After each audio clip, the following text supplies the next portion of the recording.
بالله من الشيطان الرجيم.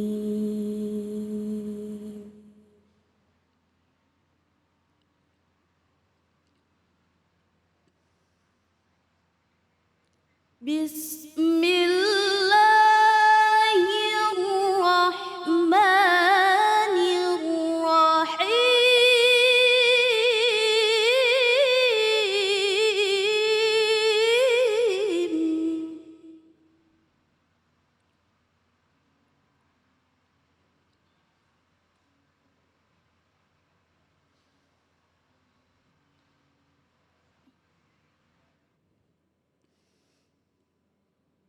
وإذا لقوا الذين آمنوا قالوا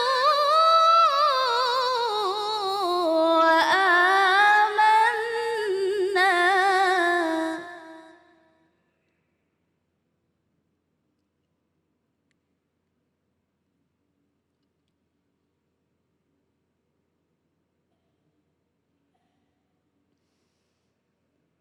قالوا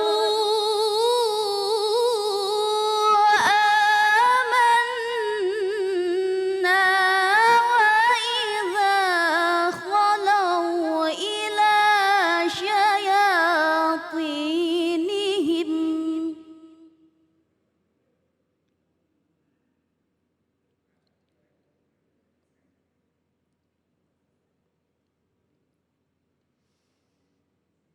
قالوا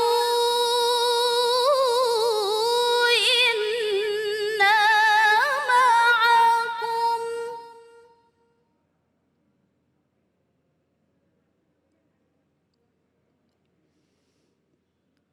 إنما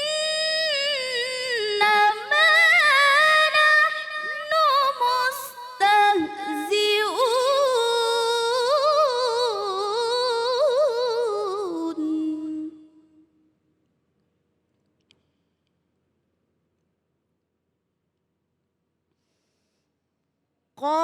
قالوا إنا معكم إنما نحن مستهزئون.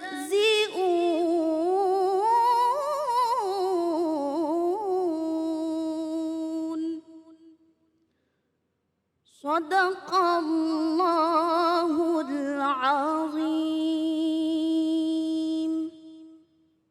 Maha benar Allah dengan segala firman-Nya. Iqra'ul Qur'an fa innahu ya'ti yaumal qiyamah syafi'an li ashabi. Bacalah Al-Qur'an fa insyaallah Al-Qur'an yang kita baca akan menjadi syafaat di yaumil qiyamah nanti. Terima kasih kepada Ustazah Nur Ismi yang telah melantunkan ayat-ayat suci Al-Qur'an. Semoga menjadi ibadah bagi yang membaca dan umumnya bagi kita semua yang mendengarkan. Kembali lagi di Cahaya Hati Indonesia. Bu, masih semangat Bu? Insya Allah saat ini kita akan mendengarkan tausiah dari guru kita. Namun sebelumnya sama-sama kita saksikan cuplikan yang berikut ini.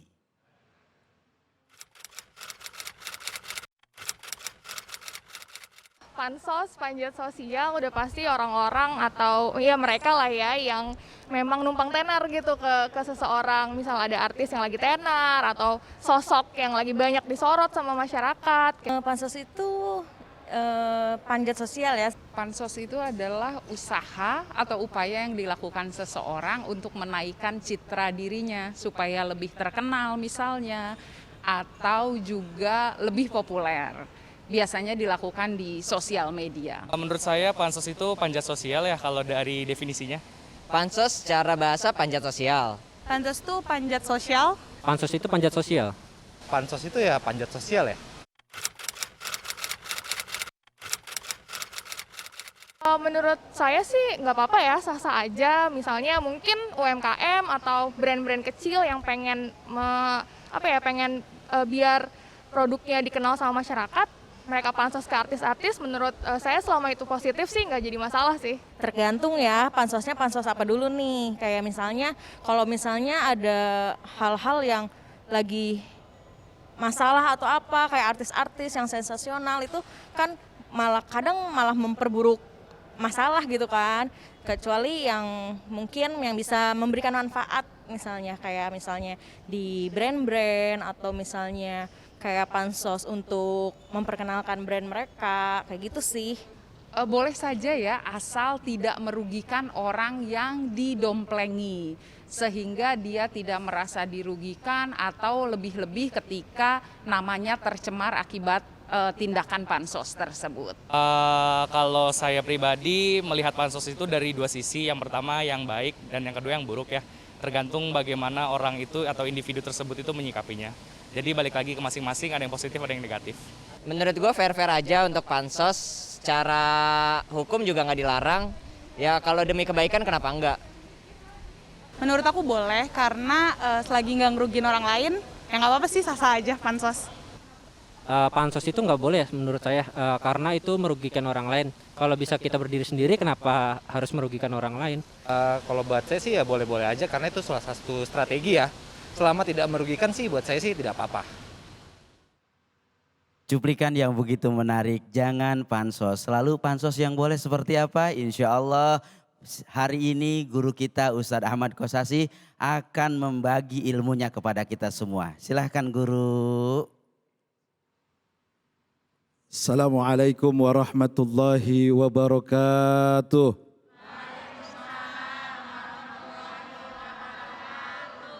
Bismillahi walhamdulillah wassalatu wassalamu ala rasulillah Sayyidina wa habibina wa syafi'ina wa qurrati a'yunina wa maulana Muhammadin sallallahu alaihi wasallam wa ala alihi wa sahbihi ajma'in. Subhanaka la ilma lana illa ma 'allamtana innaka antal alimul hakim. Qala rabbi shrah li sadri wa yassir li amri wahlul 'uqdatam min lisani yafqahu qawli, amma ba'd. Yang mulia para alim, para ulama, para masyayikh, para habaib, para tuan-tuan guru, para asatid, yang kita doakan mudah-mudahan guru-guru kita semuanya panjang umur, Amin. sehat walafiat, Amin. dimudahkan segala urusannya, Amin. dan terus bisa membimbing kita menjadi orang-orang yang selalu berada di jalan yang diridhoi oleh Allah Subhanahu wa taala. Amin. Para pemirsa Cahaya Hati Indonesia, iNews TV dimanapun berada, host kita yang sungguh luar biasa, Ustadz Abe Gibran, yang senyumnya manis mengalahkan manisnya gula. Allahu Akbar. Ibu-ibu yang hadir di sini semuanya sehat, badan sehat, kantong sehat. Mudah-mudahan kantongnya juga sehat, amin. Sehat ya Bu, Ya amin. Robbal, Alamin. urusan kantong ibu-ibu paling cepat. Ih, banyakkan ibu-ibu duitnya guru. Iya, daripada kita ya. Berbicara tentang apa yang tadi sudah ditayangkan, kita tidak akan pernah lepas dari kebaikan-kebaikan yang kita lihat dan juga keburukan-keburukan yang kita pandang. Bahasa sekarang mungkin kita lebih mengenal dengan pansos, ingin mengikuti jejak apa yang dilakukan oleh orang lain. Tapi di dalam hal itu kita harus punya filter, harus punya saringan. Untuk apa? Melihat, meneliti, mencari, dan melakukan apa yang dilakukan orang lain. Apakah pansos salah dalam Islam? Tidak. Ketika kita melihat ada seseorang yang melakukan kebaikan, orang itu bisa menjadi hebat. Mungkin takwanya, mungkin ibadahnya, mungkin taat sama orang tuanya, mungkin taat dalam ibadah sehari-harinya, dan mungkin dalam dia mengkaji majlis-majlis ilmu. Apa kita tidak boleh menirunya? Apa kita tidak boleh panjat sosial? Silahkan. Masya Allah, orang itu ibadahnya hebat. Saya pengen seperti beliau.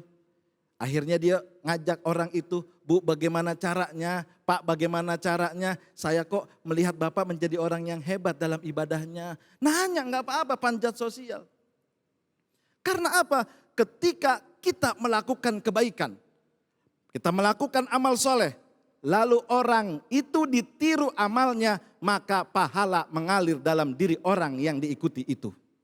Kan kalau tidak salah seperti itu ya Ustadz Abe, panjat sosial. Betul guru, ya. Masya Allah. Silakan. Dan bahkan ketika kita mengikuti apa yang dilakukan oleh orang lain, lalu orang lain itu mendapatkan investasi ganjaran dari yang kita ikuti. Allah. Man dalla ala khairin kafa'ilihi. Orang yang melakukan perkara yang baik, melakukan amal soleh, lalu ditiru, diikuti, dipanjat sosial, pansos oleh orang lain, maka dia akan mendapatkan apa yang dilakukan oleh orang lain itu. Ibu misalkan ahli sedekah, diikuti sama tetangganya. Kata tetangganya, oh ibu ini luar biasa sodakonya. Saya juga pengen ngikutin biar apa? Rizkinya banyak. Ibu ini alhamdulillah sholat malamnya luar biasa sehingga suaminya menjadi orang yang hebat. Jangan pansos urusan harta. Ini kebanyakan media sosial urusan harta.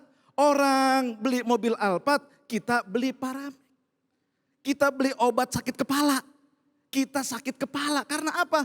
Pengen seperti itu tapi kita tidak mampu. Nah, pansos yang seperti ini maka dilarang dalam Islam sebab apa? Pasti akan menimbulkan sifat hasud dan riya. Ustadz, emang zaman dulu ada. Kita pengen seperti orang itu lalu kita mengambil nama kebaikan orang itu. Siapa contohnya? Dicontohkan langsung oleh Ukasah, sahabat baginda Nabi besar Muhammad SAW. Ukasah itu sahabat yang tidak dikenal. Tukang perang, bahkan dia selalu tidak memakai alas kaki ketika berperang mengikuti perang yang diikuti oleh Rasulullah. Dia pengen pansos sama Rasulullah. Biar apa? Biar masuk surga.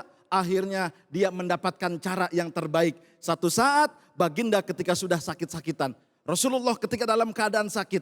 Rasulullah berbicara di atas mimbar. Kata baginda Nabi, kata Rasulullah apa? Hari ini dengan suara lirih Rasulullah. Aku ingin mencari orang-orang yang punya hak kepadaku. Mungkin aku pernah menyakiti, mungkin ada orang yang pernah aku hutangi, atau mungkin ada orang yang merasa terzolimi. Hari ini silahkan kalian berdiri dan mengakui, aku akan membayar hak itu.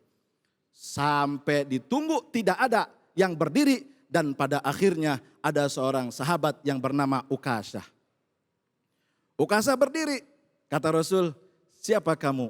Saya Ukasah. Apakah ada yang terlewati hakku terhadapmu atau aku pernah menzolimimu? Kata baginda Nabi. Kata Ukasah, iya. Wah, sahabat pada melotot semuanya. Kaget, kok Rasul punya hutang hak sama Ukasah. Padahal ini bukan siapa-siapa. Tapi kata baginda Nabi, silahkan kau tuntut apa dariku agar aku nanti menghadap Allah tidak mempunyai hutang hak kepada dirimu. Akhirnya kata Ukasah, ya Rasul, aku pengen menuntut ketika dulu dalam peperangan, ada cambukmu yang terkena punggungku sehingga aku terluka. Oh begitu? Iya. Lalu apa yang kau minta? Aku meminta hari ini perlakuan yang adil, aku menuntut dengan hak yang sama. Bayangkan Bu, seorang sahabat berani berbicara seperti itu. Sayyidina Umar melotot. Abu Bakar pengen marah. Sayyidina Ali sudah mengacungkan pedangnya. Lalu dibilang sama baginda Nabi, aku ingin apa yang pernah dulu aku rasakan, engkau rasakan wahai baginda Rasul. Silahkan wahai Ukasah. Begitu Rasulullah mengatakan silahkan. Akhirnya kata Sayyidina Abu Bakar, jangan kau lakukan itu Ukasah. Karena baginda Nabi dalam keadaan sakit, sedih kita mendengarnya. Kata baginda Nabi, kata Rasulullah, biarkan wahai Abu Bakar, apa kau mau menanggung dosaku nanti di akhirat dengan Ukasah yang haknya belum terpenuhi. Sayyidina Abu Bakar diam. Begitu Rasulullah tanya lagi, silakan kau lakukan. Berdiri lagi. Sayyidina Ali karramallahu wajhah. Kata Sayyidina Ali, wahai Ukasah, Rasul dengan aku mempunyai hubungan kerabat. Dalam darahnya mengalir darahku. Silahkan kau cambuk aku, jangan kau cambuk baginda Nabi. Kata Ukasah, aku tidak mau, aku ingin Nabi. Ali kau duduk, biarkan Ukasah menyelesaikan haknya. Begitu Rasul bicara, Sayyidina Umar, biarkan aku ya Rasul yang menanggungnya. Sampai cucu beliau. Akhirnya apa? Kata baginda Nabi, silahkan kau tuntaskan. Silahkan kau bayar hutangku hari ini. Oke, kata Ukasah kepada Sayyidina Rasulullah SAW. Lakukan apa yang kau lakukan. Sampai nanti aku tidak punya lagi hak utang kepadamu. Ya sudah, waktu itu engkau mencambuk dengan cambuk kuda. Akhirnya apa? Sayyidina Ali disuruh mengambil cambuk itu. Dan ketika cambuk sudah dipegang oleh Sayyidina Ali, semua sahabat marah kepada Ukasah. Sampai Ukasah disuruh maju, memegang cambuk itu. Dan Ukasah meminta baginda Nabi untuk membuka bajunya. Bayangkan. Ini saking pengen pansosnya kepada baginda Nabi. Ya Rasul, ketika itu aku tidak pakai baju. Aku bertelanjang, aku terkena sini langsung dengan kulitku. Ya sudah, dibuka. Rasul langsung ngomong, Ukasah cepat, kau lakukan hakmu dan aku tidak punya hutang lagi. Jangan sampai Allah murka kepadamu. Langsung dilempar itu cambuk. Ukasah datang memeluk kepada baginda Nabi. Ya Rasul, bagaimana mungkin kulit yang mulia ini aku akan cambuk dengan cambuk yang menyakiti kulitmu. Aku ingin memeluk agar kulitku tidak terbakar api neraka karena engkau adalah ahli surga. Bayangkan baginda Nabi. Sampai Ukasah panjat sosial. Artinya apa? Kebaikan didakukan dengan apa yang kita lihat sehingga kita pansos dan itu menjadi kebaikan. Rasulullah akhirnya mengatakan, tubuhmu tidak akan tersentuh api neraka karena telah menyatu dengan tubuhku. Ini panjat sosial yang luar biasa menjadi contoh untuk apa? Agar kita mempunyai giroh semangat untuk berbuat baik supaya orang-orang meniru kita dan jangan pernah marah ketika kita ditiru. Masya Allah, tabarakallah. Terima kasih Ustadz Hasan Kosasi, begitu luar biasa, tegas dan sangat memberikan kesejukan. Pastabikul khairat. Mari sama-sama pemirsa semua untuk senantiasa berlomba kita dalam kebaikan, bukan malah berlomba untuk memamerkan, malah menimbulkan keirian kepada orang lain. Ustadz Hasan Kosasi, Iya. ada pertanyaan dari medsos, datangnya dari Ed Marta. Assalamualaikum Ustadz. Waalaikumsalam. Saya mau bertanya. Iya boleh. Saya jarang bermimpi, namun sekalinya bermimpi pasti beberapa hari atau beberapa jam setelah bermimpi, malah kejadian. Apakah mimpi ini dibahas di dalam Islam? Bagaimana Ustadz? Mimpi di dalam Islam banyak kategori. Ada kalanya mimpi itu adalah bunga tidur. Bagian dari yang Allah berikan rizki kepada kita di dalam tidur. Misalkan kita bisa bertemu dengan orang yang kita cintai ketika sudah meninggal. Atau kita memimpikan sesuatu kenikmatan, itu adalah rizki dan bunga tidur. Ada mimpi yang akan menjadi kenyataan. Seperti dulu zaman Nabi Yusuf alaihissalam. Yang waktu itu raja bermimpi 7 ekor sapi yang gemuk-gemuk dimakan sama yang kurus-kurus. Terjadi, ternyata Mesir mengalami kesuburan yang luar biasa, tetapi setelahnya mendapatkan paceklik yang luar biasa. Sama jumlahnya 7 tahun dan 7 tahun. Nah, maka ketika ada mimpi yang seperti itu lalu kejadian, kalau kebaikan kita berharap akan terjadi Ustadz Abai. Amin, amin. Siapapun orang yang ketika alhamdulillah saya mimpi punya mobil mewah, pintu 2. Tapi pas begitu kenyataan beda. Pintu 2 waktu mimpinya mobil sport. Terus yang dapat apa? Mobil losbak. Tapi kalau mimpi buruk kita diajarkan. Saya diajarkan oleh guru saya, kalau kita mimpi buruk lalu kita terbangun, maka kita menoleh ke kiri, kita isyarat meludah. A'udzubillahi minasyaitonirrajim. 3 kali. Guru saya, Kiai Haji Nur Muhammad Iskandar Eski, mengajarkan itu, kalau kita mimpi buruk lalu terbangun, kita noleh ke kiri, lalu kita membaca A'udzubillahi minasyaitonirrajim. Dan ini dijelaskan di dalam kitab Arba'in Nawawi. Jadi apapun yang terjadi dalam mimpi kita, baik yang bagus ataupun yang buruk, itu kita terima. Yang bagus mudah-mudahan menjadi kenyataan, yang buruk mudah-mudahan dihindarkan. Agar apa? Kita menjadi orang-orang yang bahagia dunia dan akhirat.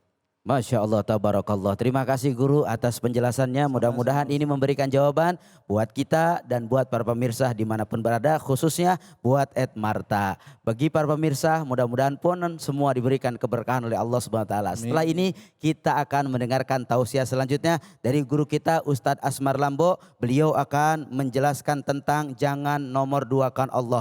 Tetap jangan kemana-mana di Cahaya Hati Indonesia.